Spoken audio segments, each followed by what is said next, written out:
Comment le regard d'un enfant appréhende-t-il la guerre? Comment l'imaginaire et l'univers de l'enfance peuvent-ils être des forces de résistance?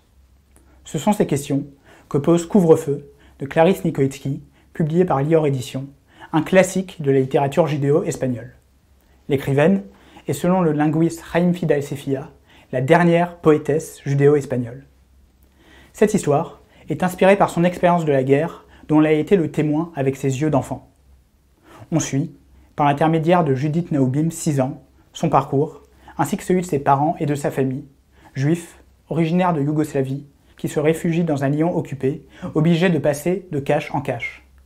De la place Bellecour au pont du Rhône, d'un garage désaffecté à un pensionnat catholique, nous suivons la fuite de cette famille.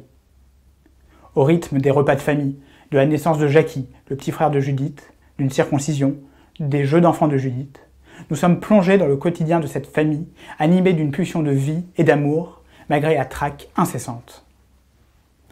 Alors que les termes de couvre-feu et de confinement sont entrés à nouveau dans notre imaginaire collectif, ce livre nous rappelle le sens originel de ces mots.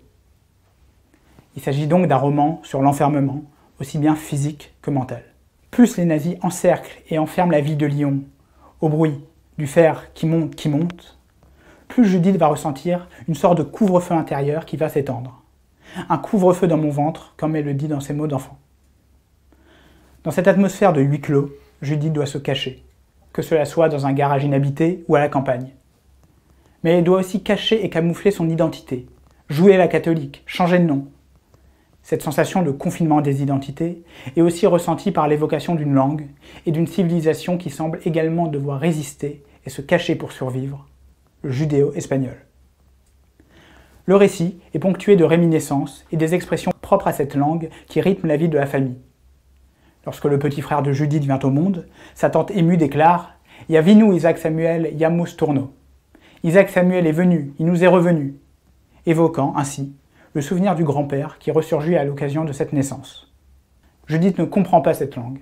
Elle correspond pour elle à la langue des parents. Son père lui parle de ses ancêtres, portant chalvar et fez noire, qui ont été tués il y a peu, car trop vieux, et n'avançant pas assez vite au milieu des autres dans le convoi. Ils appartenaient au monde des récits, nous dit le père de Judith en évoquant une culture perdue. Dans cette ambiance étouffante, le point de vue des événements racontés à hauteur d'enfant va permettre à Judith, mais aussi au lecteur, de s'extirper du couvre-feu et par moments de respirer. Certains d'entre vous songeront à Zazie dans le métro, le livre de Raymond Queneau, en plongeant dans l'univers imagé de Judith. Ces cauchemars sont peuplés de nazis, mangeurs d'enfants pires que Barbe Bleue. L'innocence et la poésie de l'enfance permettent à Judith de supporter les duretés de la guerre, même si elle ne comprend pas tout ce qui se passe.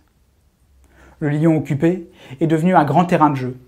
Son étoile jaune, une lune ou un soleil, et Judith chasse des nazis imaginaires. Dans un style baroque, Couvre-feu, de Clarisse Nicoïtsky, publié par Lior Éditions, est un hymne à la famille et au désir de vivre au cœur de l'épreuve.